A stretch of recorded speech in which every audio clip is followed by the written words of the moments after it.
How do I focus on the right problems as a startup CEO? You'll almost always have more to do than you'll have time to get things done as a startup CEO. So the challenge is, what should you focus on and what should you let go? That's exactly what today's video is all about.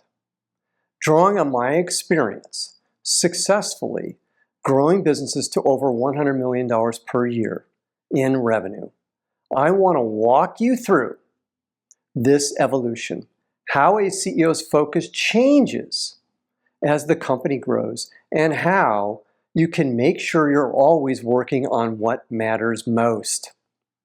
I hope you like it. Hi, I'm Brett.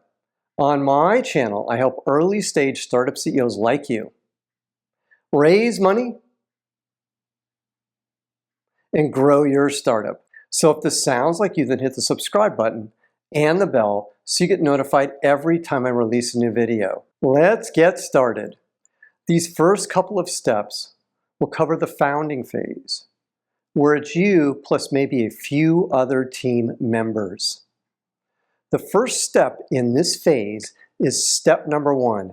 Step number one, divide and conquer mode. When I started my company, it was just me and my co-founder.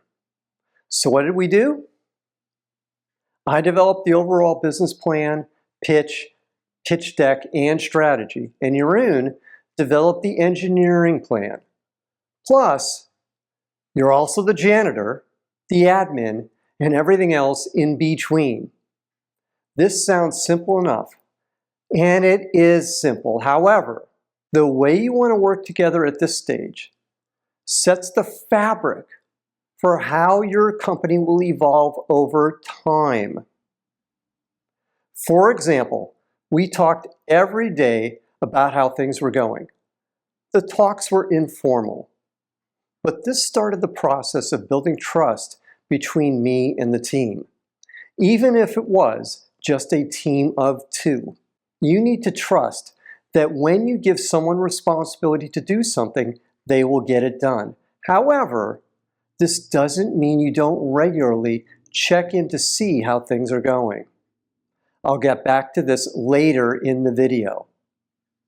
And you want to relentlessly focus on the things only you can do.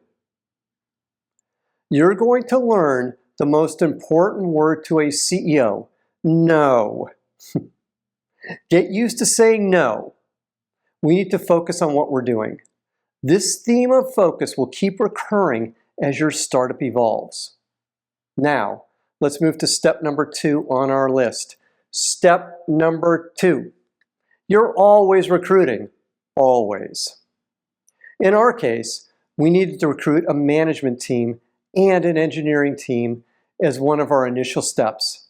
The classic mistake that too many founding CEOs make is they don't spend enough time on recruiting.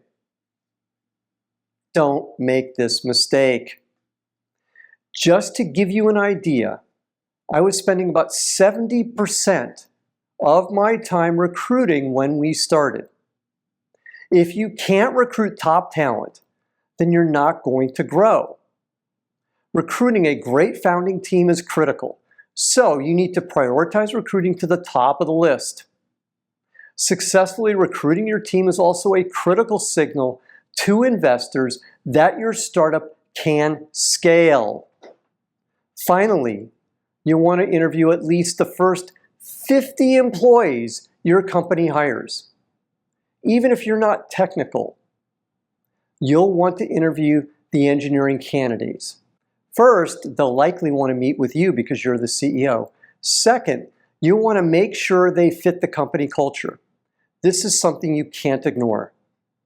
Next, let's move to step number three on our list. Step number three. You need to manage your cash well. Your cash and your time are the only two things you have direct control over. Cash management is everything. I hope it goes without saying, but you want to extend your runway while meeting your goals. This means doing more with less money. For example, we proved our technology would work first in software, even though we were a hardware company. But effective cash management goes way beyond that. Managing your cash is something that you shouldn't delegate at this early stage. It means you'll be signing every check. It means you will not have a company credit card that your team has access to. It means buying used equipment. It means buying used furniture. Remember, every dollar counts. And you don't know when you'll need that last dollar to survive like we did. Now we're ready to move to stage 2, getting your product to market. And this means we move to step number 4 on our list. Step 4, focus on getting your product developed.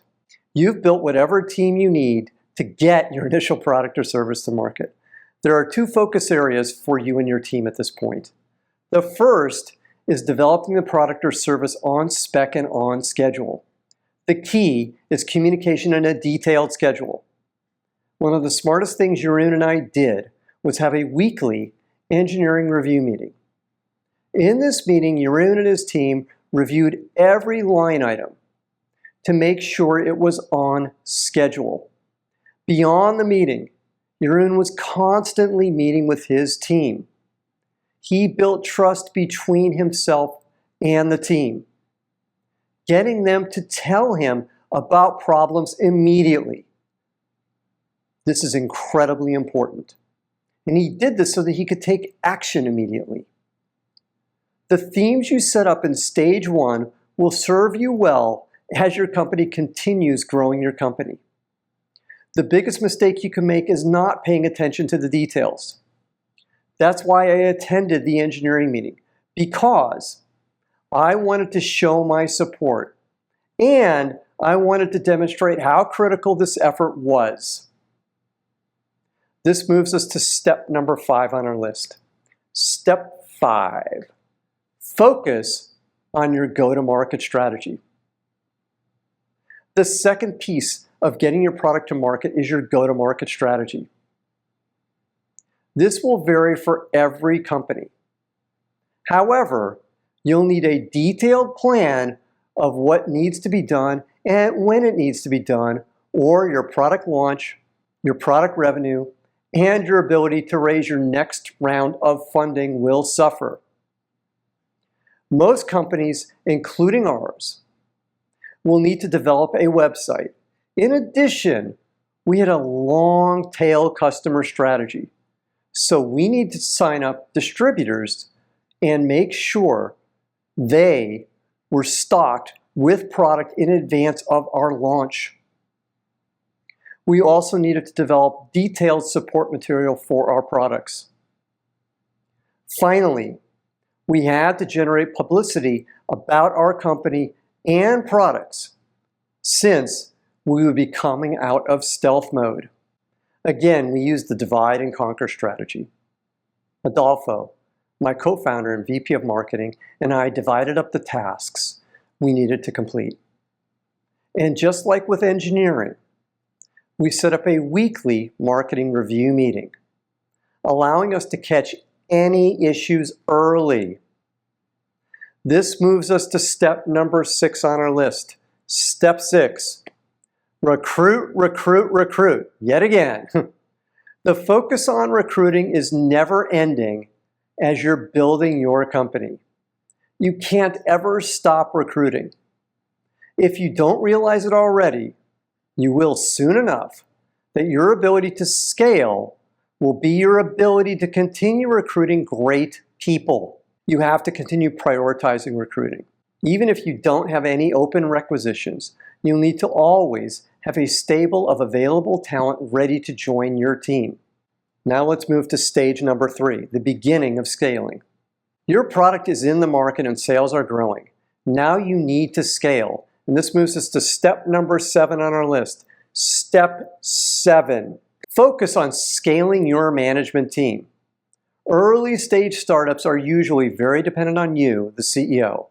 However, if you don't start building out your management team, too many issues will depend on you. And guess what's going to happen? That's right, your startup will stop growing. The theme remains the same. You'll need to be focused on recruiting yet again. You'll also want your team to follow the rule of 7. This means that no manager, including you, should manage more than 7 people. You'll also have to push your direct reports to continue prioritizing recruiting too. Remember that if you can't recruit, you can't be a manager. Next, let's move to step number 8 on our list. Step 8. Focus on delegating down in the organization. Leverage is everything as you continue scaling. The best way to leverage is giving your team more and more responsibility. And you want to encourage your team to do the same thing with their reports too. Plus, you want to delegate the decision-making authority down in the organization. Having said that, you do want to make sure that any company-killing decisions are your decisions. For example, let's say you have the possibility of working with a huge customer, but it will divert your engineering resources. You have to make the final decision, not anyone else.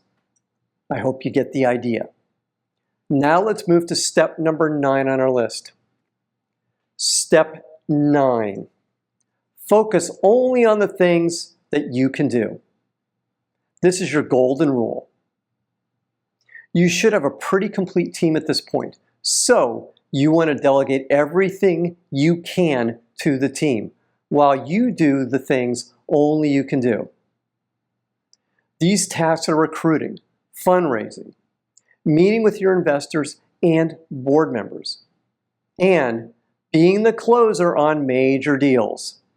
Plus, you'll continue being involved in managing your team and focusing on major issues and key initiatives. This moves us to the final step in our process, step number 10 on the list. Step 10. Focus on the long-term vision. Being a great CEO is like playing chess. You've always got to be thinking several steps ahead. Once your startup starts scaling, it will amaze you how quickly you will grow from $1 million per year to $10 million per year, and from $10 million to $100 million per year. That's why you'll have to focus on your 10x strategy. How does your company grow to 10x the size you currently are? What does your team look like? What does your product portfolio look like? What does your marketing strategy look like? What do your finances look like? It's a lot of work, but you'll need to do this. Now, if this content is resonating with you, then please hit the like button right now. One final thought. Delegation doesn't mean you don't pay attention to the details. The biggest mistake I see first-time CEOs make is delegating to their team and then assuming their work is done and the problem is solved. That's a recipe for disaster. The old saying of trust but verify comes to mind. Yes, trust your team and give them the responsibility to get things done. And at the same time, you need to develop a way of verifying your team is on track before things get out of control. That's why you start building these systems, communication structure, and transparency into your company culture from day one. Now, I have 2 more things for you today. Number 1 is my free startup pitch deck template. It's all the slides you need to develop an awesome pitch deck. Click the link below this video to download it for free. And second, join my free group of startup CEOs, Zero to Pitch. It's a community for startup CEOs focused on growing their companies and raising funding. Click the link below to join. Finally, click the subscribe button to get notified every time I release a new video. I'm Brett at brettjfox.com. Thanks for watching today. Take care. Bye.